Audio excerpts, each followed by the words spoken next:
Hi everyone, I'm Ryan Victorin, and I'm excited to bring you another installment in our series on trading options. Our other videos covered 3 popular strategies for buying options. Now it's time to look at an options trade from the other side, as the seller. In this video, we're going to look at a strategy known as the covered call. The covered call is a strategy that includes 2 components. The investor owns the shares of a stock or ETF, and then sells a call on that same holding. If the investor didn't previously own the shares, they can purchase them at the time that they sell the call option. It's a strategy that can be used by options traders who are neutral or moderately bullish on the underlying investment. They think the price might go up a little, but it's probably going to be pretty stable over the life of the options contract. The goal of the covered call is to generate income from an investment holding during those times when the asset price is not expected to move very much. Let's use a hypothetical example to show the difference between just owning a stock and placing a covered call trade. Imagine you buy 100 shares of QRS stock at $92 a share. At the same time, you sell 1 QRS call with a $95 strike price, collecting a $1 premium in the process. Now, let's look at a chart that shows the potential profit and loss on a covered call strategy. The first line shows that owning your QRS shares alone offers a maximum gain that is theoretically unlimited. Your profits will grow as the stock price rises. At the same time, owning QRS shares comes with significant downside risk because you're exposed to potential losses if the stock price falls. But as you can see in the second line, selling the call caps your maximum gain.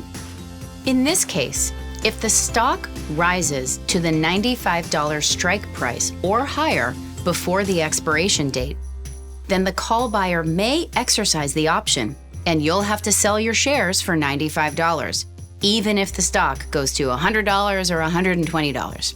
To figure out your maximum profit in a rising stock price scenario, you take the difference between what you paid for the stock and the call strike price. In this case, that's a $3 difference. Then you add in the premium you earned, which was $1.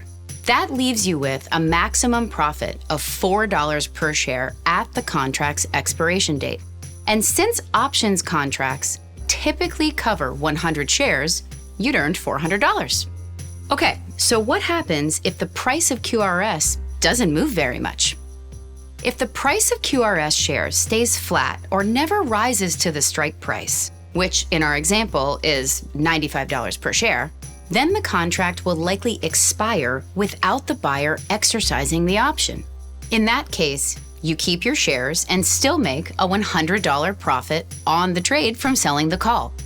So again, that's why you'd typically use a covered call when you're neutral or slightly bullish on the underlying investment. The premium you earn from selling a call lets you take advantage of times when the holding isn't likely to rise very much.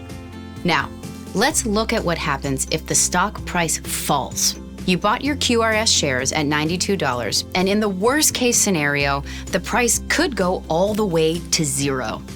If it does, you've lost $92 a share. However, you did collect a $1 premium for selling the call, so your maximum potential loss on this trade is actually $91 a share or $9,100. Of course, a stock falling all the way to $0 during the life of your contract isn't likely, so your losses would probably be lower. But it does illustrate why the covered call strategy typically isn't a good fit if you expect the underlying investment to decline a lot. Fortunately, there are a lot of tools to help you research and plan an options trade that matches your outlook on a stock or another underlying asset.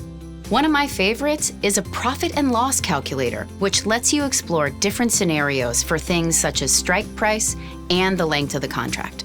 So you can really zero in on a trade that you're comfortable with. So that's our explanation of the covered call and how traders might use the strategy to generate income on an asset that's not likely to experience big price movements. If you have any questions, drop them in the comments section below. Coming up, We'll continue to look at options selling strategies by walking through a trade called a cash secured put. Thanks for watching, and I'll see you soon.